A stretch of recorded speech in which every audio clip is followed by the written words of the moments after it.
Welcome to the I Create Daily podcast. I'm LeAura Alderson. And I'm Devani Alderson. We are your co-hosts on this journey of creativity and productivity. I Create Daily is for artists in every genre of creating, from musicians to writers, crafters to inventors, bloggers to entrepreneurs. I Create Daily is a movement for creators serious about your art. If you're into creating anything, this podcast is definitely for you. Thank you so much for joining us on this journey. Hello and welcome to another episode of the I Create Daily podcast, a movement for creators serious about their art. I'm Devani. And I'm LeAura. And today is another coffee break episode, our shorter episodes where we discuss ideas, topics, and people that inspire us. Yeah. And today we are talking about baby boomers and millennials. That's right. And you fall in one of those categories, so pick a side. Yeah, most likely. Or Total Gen kidding. X. Totally kidding. Gen X. So I'm a baby boomer, and at almost by the time you see this, it'll be 59. And I'm a millennial, depending on who you talk to. Yeah. Some people are like, no, you're Gen X. But I researched it, and I am a millennial. Definitely a millennial. Yeah, I'm just on the cusp. You're 20. You're 23. I think, is that the cusp? It is. It's the cusp of millennial and Gen X. Are you sure? Because I thought... Because my brother is Gen X, and he's 2 years younger than me. No, you're getting mixed up. Gen X is the one above. I meant Gen Y. Yeah, Sorry, yeah, the other one. Yeah, so whatever. Gen X is... So I read that Gen X, right? I'm sorry, millennials are basically 21 to 35, approximately right now. Yeah. So you're talking about your brother Nikolai is like, 21, yeah. So he's in the cusp of... which the Generation Z, is that what they're saying? I guess, I don't know. Okay, so Generation Next. Next. I don't know what its name is. That's a good one. That's a good one. And the reason we're talking about this is because, there's people are people no matter what age, and yes, there are some generalities and stereotypes that we can apply to each one based on the enculturation that we grow up with. Mm-hmm. But I see so many similarities. And so, for instance, for us in particular, Devani is a millennial, me as a boomer, and also in our community, many boomers and seniors are at the place of retiring and leaving the workplace, and at the place where they are looking for what their next act is going to be. What is their second act or their next half of life going to be about? And it's like the horizon is wide open, and some of them... You've experienced that. Absolutely, which is part of the point. Yeah. It's like what that does is it places millennials at a very similar place with boomers, because many millennials in their early 20s in particular, teens, late teens, early 20s, are looking at, life wide open, and what am I going to be doing, and how am I going to get there as fast as possible, and do work. I love that phrase, and shout out to Karen Putz, who says that a lot too. I don't know what generation she's in. Yeah, it doesn't really matter. She's a baby boomer, yeah. But the point is, she literally lives life like that. Yeah, live life full out. Is that the quote you're talking about? Yeah, well, we have her quote on one of our websites. We have a lot of websites, in case you didn't know. But we have one of her quotes where she's on her barefoot skis, and it's just live life wide open. Yeah, and it's such a cool concept. Yeah, definitely. It's the concept that one of the things that boomers are looking at is the opportunity to follow your passion, because so many baby boomers, many of them actually began as the millennials are right now, and that is in the 60s and 70s, doing the hippie era, and the flower child era, and live free and explore, etc.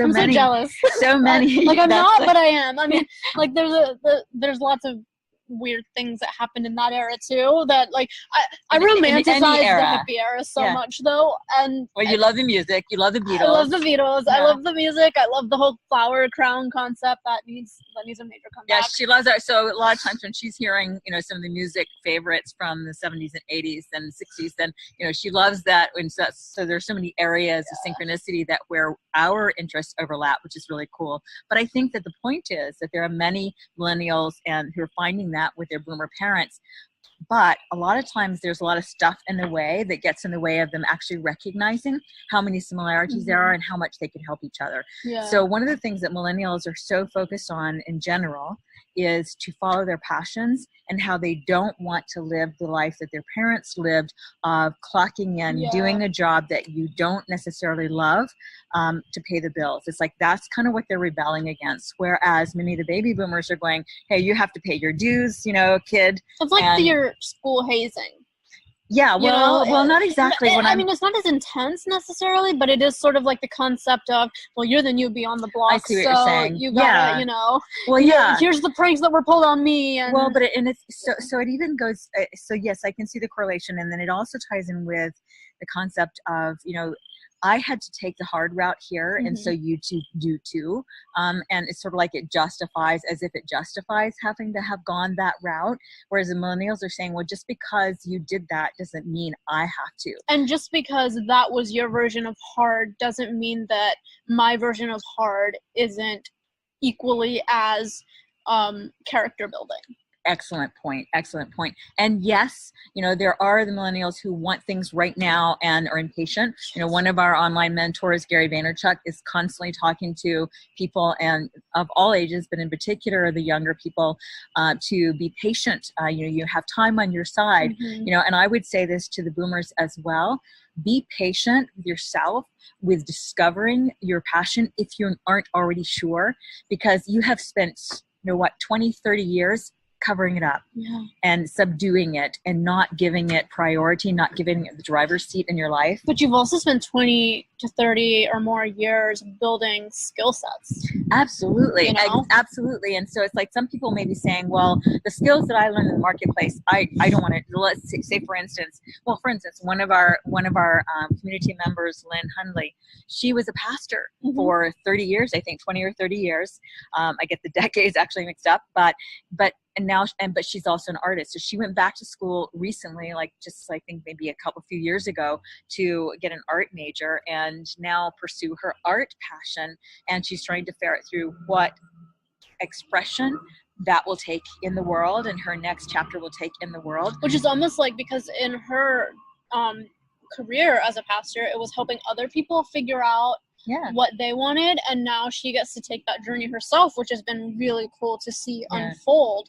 And I feel like figuring yourself out is the work, and it really doesn't matter who you are. Right. With her training, so the part of the point I was making though is that she had a very different career, for the previous 20 to 30 years, 30 considering her other work life before being a pastor, than what it is now. And yet, back to your point on skill sets.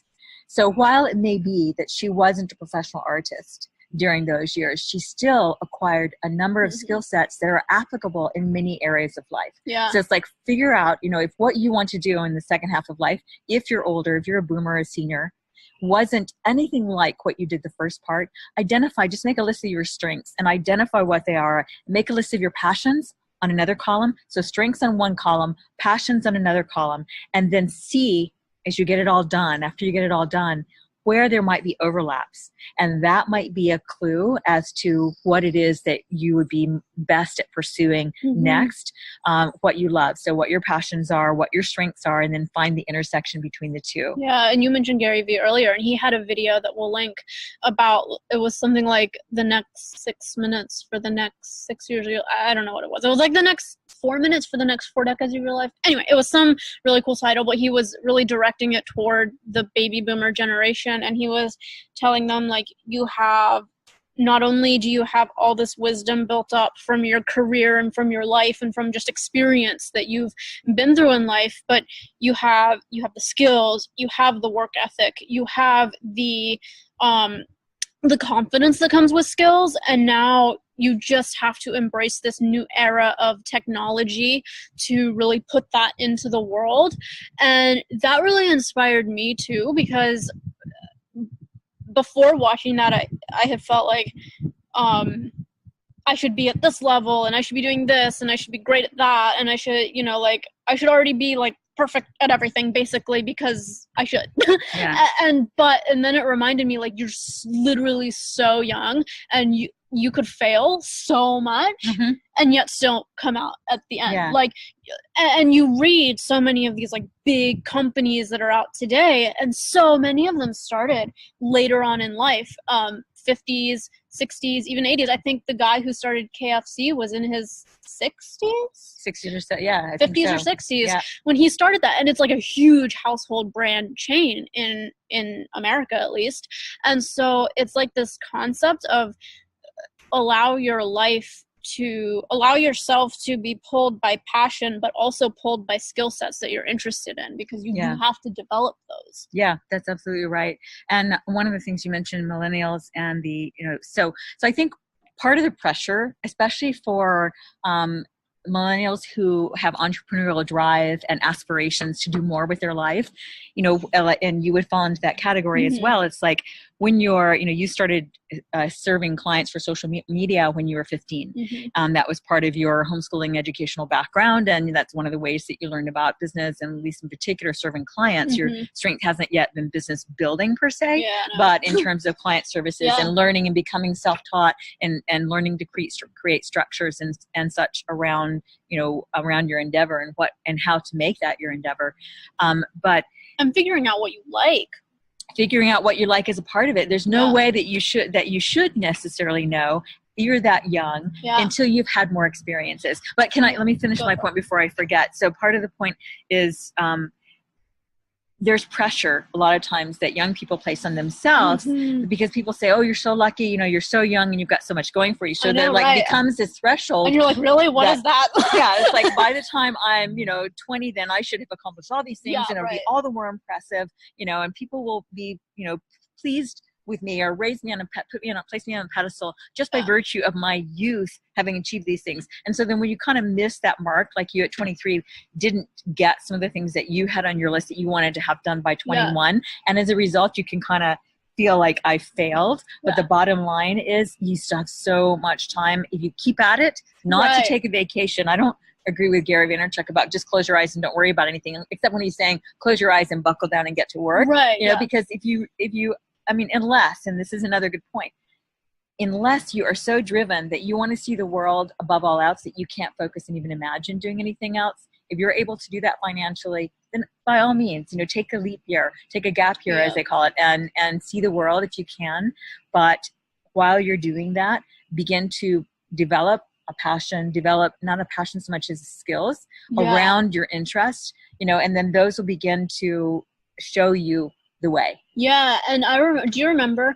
I think it was 2016, and we were driving, I think, to Dad's cousin's wedding, Tom's wedding, and we were in the car. We were listening to a Lewis House podcast because that's what we do, guys.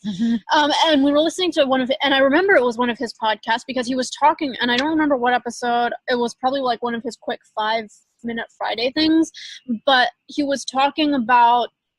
I think he was just talking about young people and how they're so inspiring and stuff. And I remember at that moment feeling really frustrated because it was like there's so many young people that seem to know like exactly what they want. And they had this like enormous grand world vision of what they wanted to accomplish. And I was like, I don't really know what mine is yet. Like, I know that there's really cool things I want to do. And I know that this entrepreneur thing is really cool, and I know that I don't see myself in this box of being employed, but I didn't know like this is exactly the kind of business I want to build and community I want to build, and like I didn't know that, and so it was like this moment of like, this is a real insecurity, like and it was weird too, and I remember talking about it in the car, and it was like really emotional, and then because you felt like you were behind, because you felt like you should know, because we talk a lot about that as a family.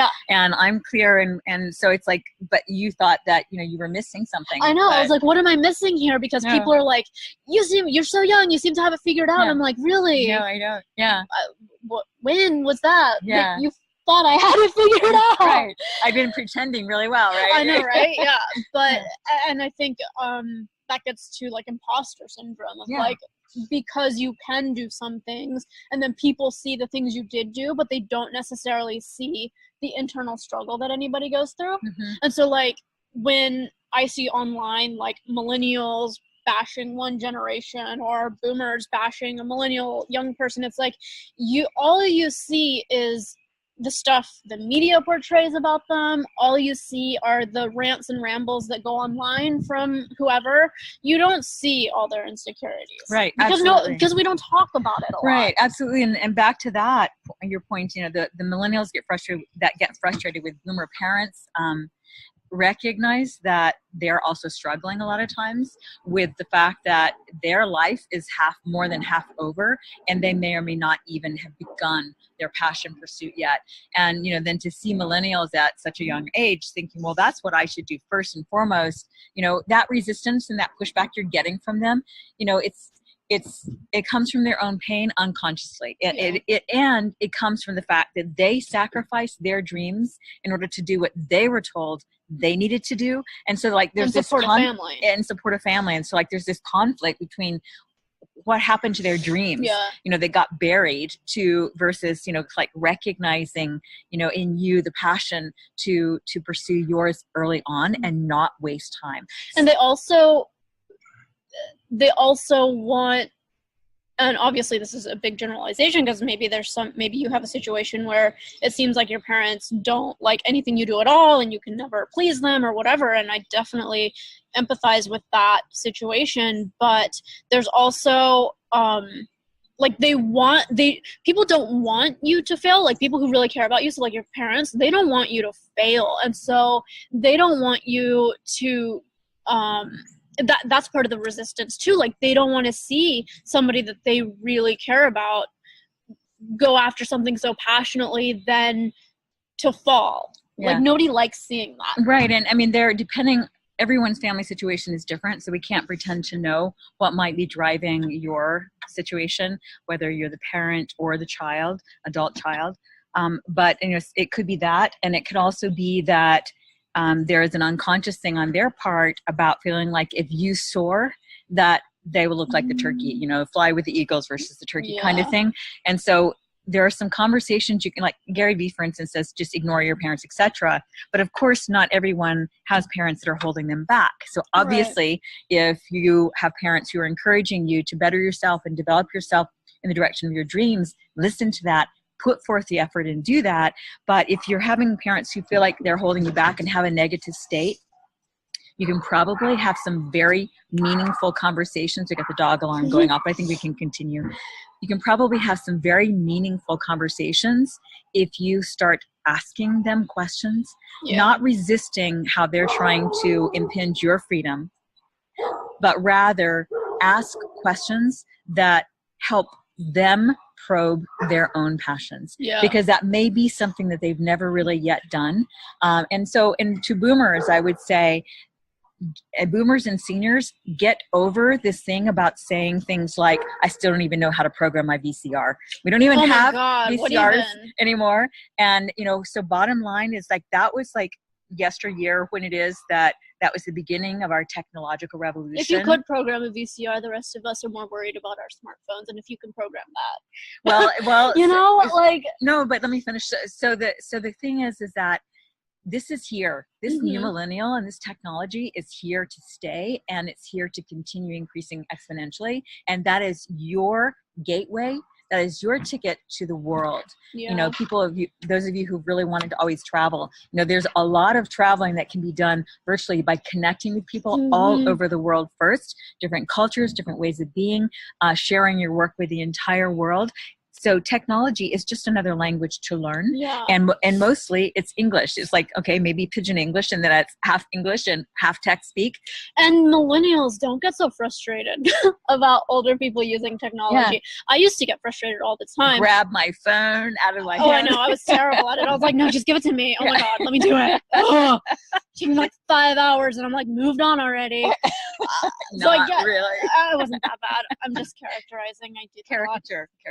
I'm cartooning myself. Yeah, there you go. Anyway, don't get too frustrated, because it's thank goodness they're trying to learn something new. Absolutely. With technology is not, it's still fairly new to all of us. And also there's probably this, I'm guessing there was the same level of resistance that happened during the Renaissance time.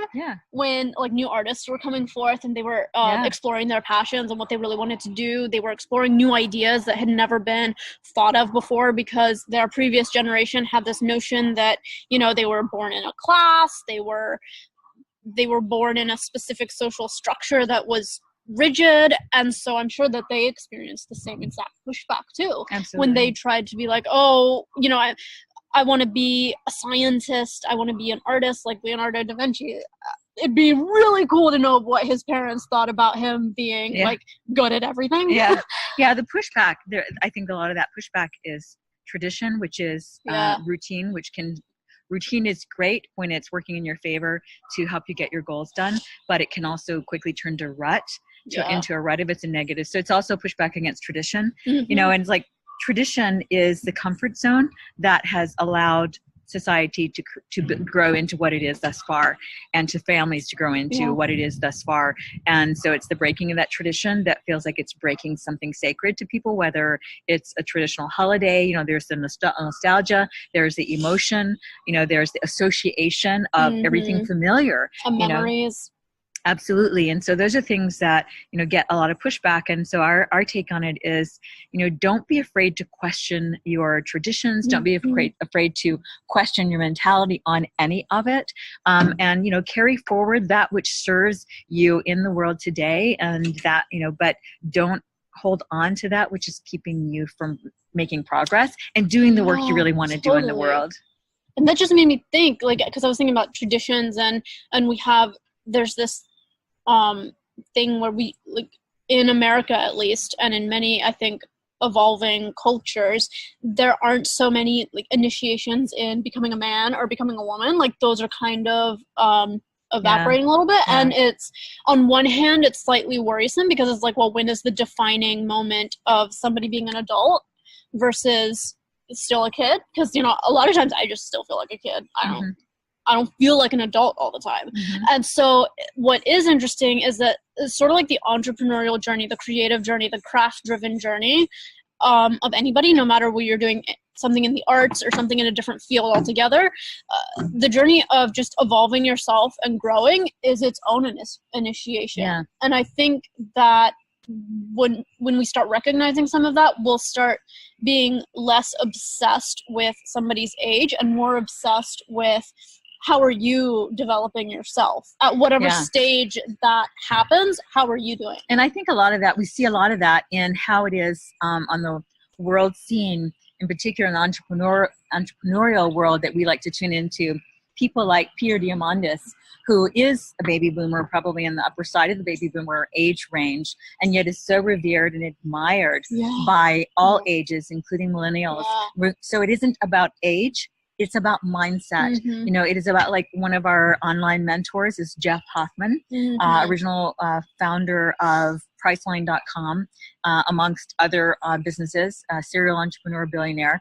And his thing is, it's about mindset, and he feels young, and he feels like, you know, it's every day he's excited to wake up and create. And that's how I feel every morning. And so that is what helps inculcate a youthful, growth-minded mindset that will carry you through whatever it is, whatever struggle it is that you're in. Is you just keep following your joy, essentially. Find the things, or remember the things that bring you joy, and make note of those. And I don't mean like the temporary fleeting happiness moments of things we want to be doing that we love, you know, like the movie that we like or the food that we like, those fleeting moments, but rather that permeating sense of joy that is really sustaining, and it's the place that you go back to in your memories, those moments of deep and abiding joy. Follow that, and you'll be heading toward your passion.